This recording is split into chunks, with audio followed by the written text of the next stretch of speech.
In this episode, I'm going to talk about this fan, random I know, but this follows on from a conversation that I've started on my Zero Waste podcast. On that podcast, I offered the idea that people should probably invest in one of these instead of a normal house fan that you can buy from a department store. In this video then, I'm going to explain to you why this fan is worth your time and attention. I'm also going to compare it to my 3 other normal standard house fans. You know what I'm talking about. And we're going to see if this will save you money going into the long run. This fan is from Momax, a Chinese company. I didn't really care much about such a device until I needed to refund another product for up to the value of $200 US, and this contributed to meeting that requirement because I couldn't get a complete refund. I had to get an exchange. At the moment, I have 3 house fans to get me through the Hong Kong summers, what with the humidity and all. And I try to use the fans because obviously they're much cheaper than using AC. We're talking 50 watts each if I'm going to use more than one versus the hundreds of watts generated by using the air conditioning. This might be a little bit TMI, but if I'm still sweaty in Hong Kong, I refuse to use the AC unless I'm sleeping. I'll just opt for a shower, which is actually more refreshing and cheaper than just even using the fans. That's all to say that I'm trying to be resourceful or frugal, or as we say up north, a tight ass, while I'm trying to live day in, day out in Hong Kong, going zero waste. The largest difference, and excuse the pun, power feature of this fan is that it can run at 5 watts.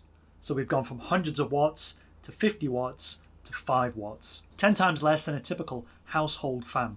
This is why I'm telling you about this one, because for the same exact price, you can buy a regular household fan that's heavier, stiffer to use, harder to clean, less mobile, and it's going to cost you more money in the long run to operate it.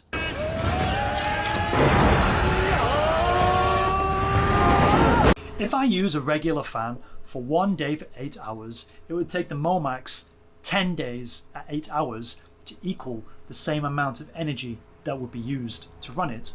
That's a huge jump in terms of cost efficiency.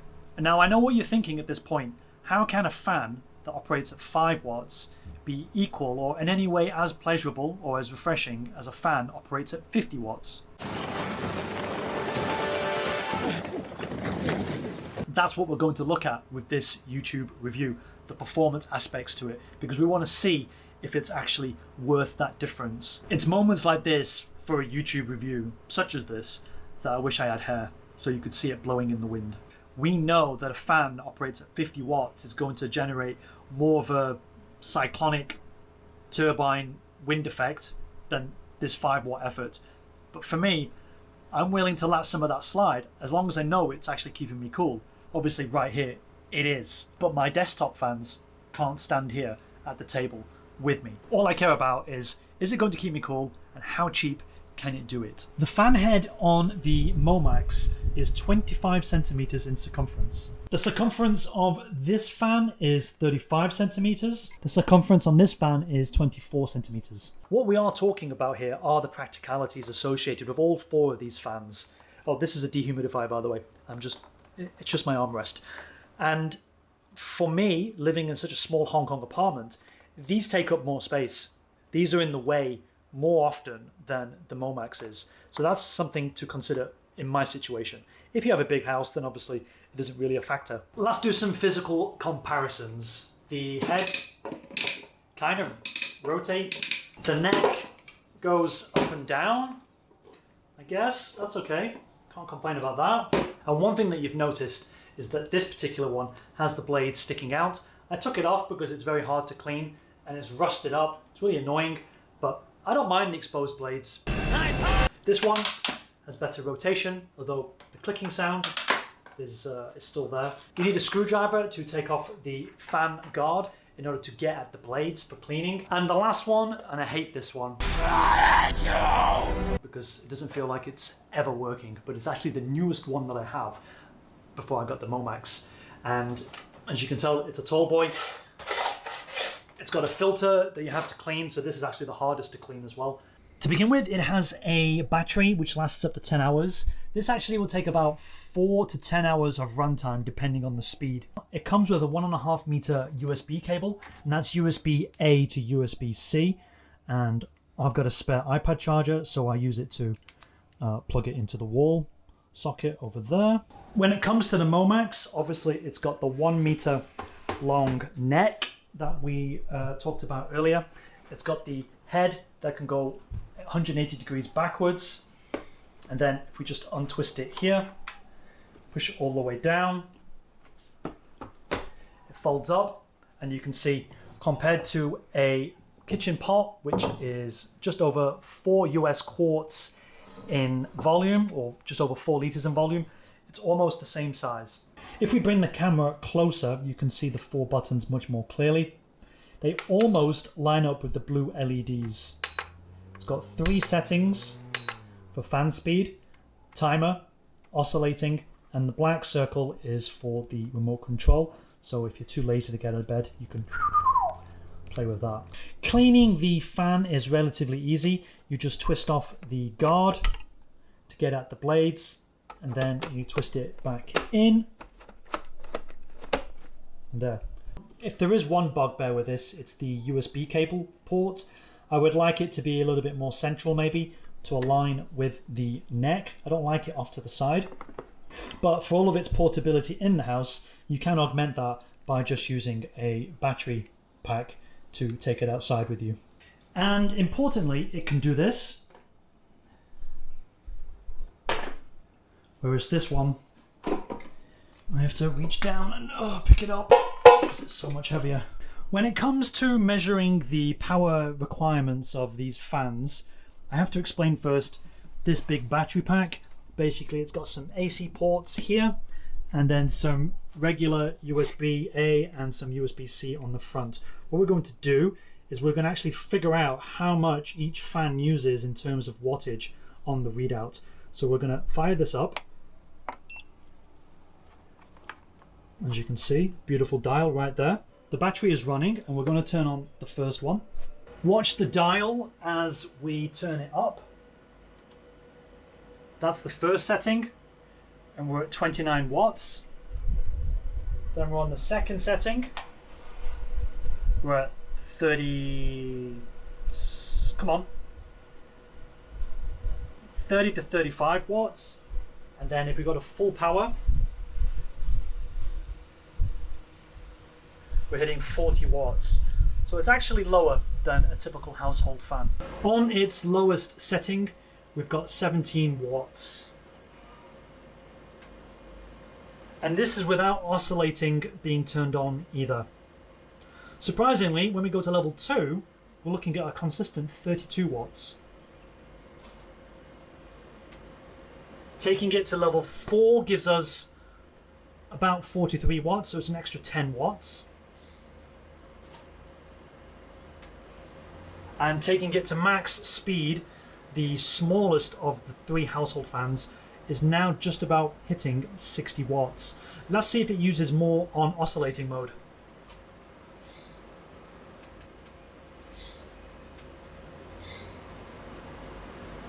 Of course it does, and it's now broken the 60 watt barrier. Now we're going to try this one. It's at the first setting and we're using 22 watts.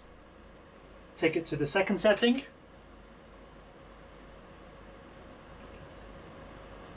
Not a big jump, it's only an extra 2 watts. Take it to level 3.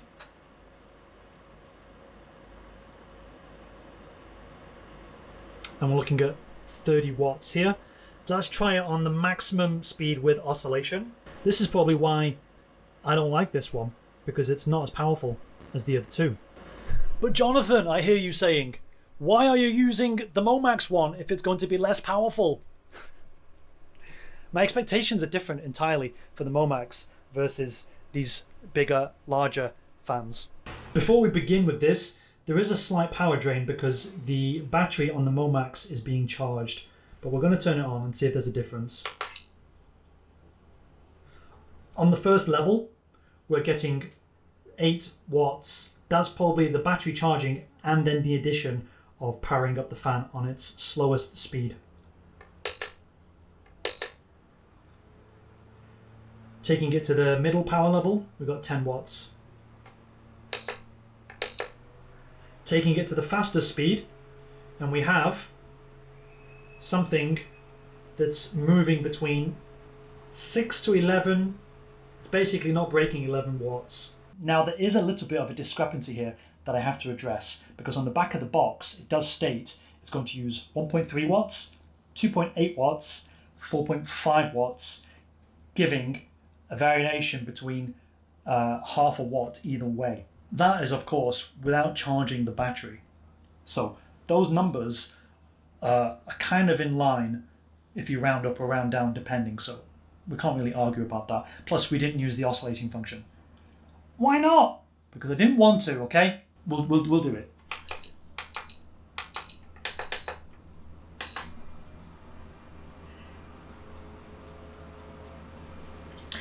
Let's have a look at the oscillating function. So as you can see, it's doing its thing, and the wattage is still at 11 watts maximum, although it is fluctuating.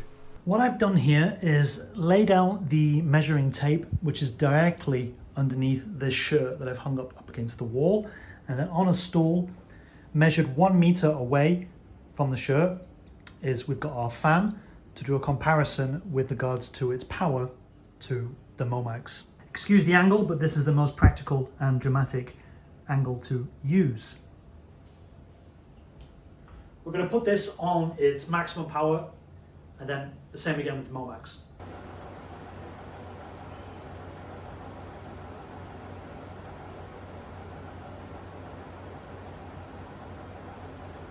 If we take another angle to the shirt, we can see that there's a fine degree of separation between the front and the back as the shirt is getting pushed. The Momax is set up roughly to the same measurements as the previous fan, and you can see now in the comparison video how well it's pushing that shirt out from 1 meter away. So you've got to assume, because this is the way I've done it, you've got to assume that I'll be standing doing my shizzle on the Mac 1 meter away from the fan, and that's what matters to me. Obviously this is for your benefit to see if it's worth it. Momax, and there's the shirt.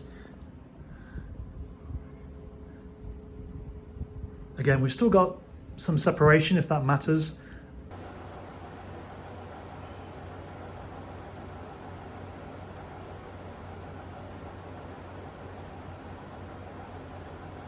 The main takeaway from that review is that we compared a fan with 5 watts of power running through it to generate its vortex versus another fan that is 60 watts. So take that for what it is and you decide whether this is worth the purchase instead of the conventional kind of fan. 2 little tidbits before we finish up on this kind of review is the remote control. It's nothing to sing a song about. It seems to really work well for what it is, and it takes a CR type battery, you know, just like the ones in the new Apple AirTags that have now been made fashionable again. If I do have a criticism of this, and it's unavoidable, but it's worth mentioning, is that the lights on the fan are blue. At nighttime, these blue lights might annoy you. They did me for a while until I found out that blue lights require less power on a battery operated device than say red LEDs. The other item that I want to share with you is that this is a tiny little bit more difficult to clean at the base only, because this does collect dust, as you can see already. So you have to be careful of that. And of course white looks pretty shy, doesn't it? I would have liked a black fan, but I don't like that. I wish it was black, but then it'll hide the dust, and then I don't have to clean it as much, do I? As I end this video, I hope you found that interesting in itself. I'm always looking for ways to try and save money.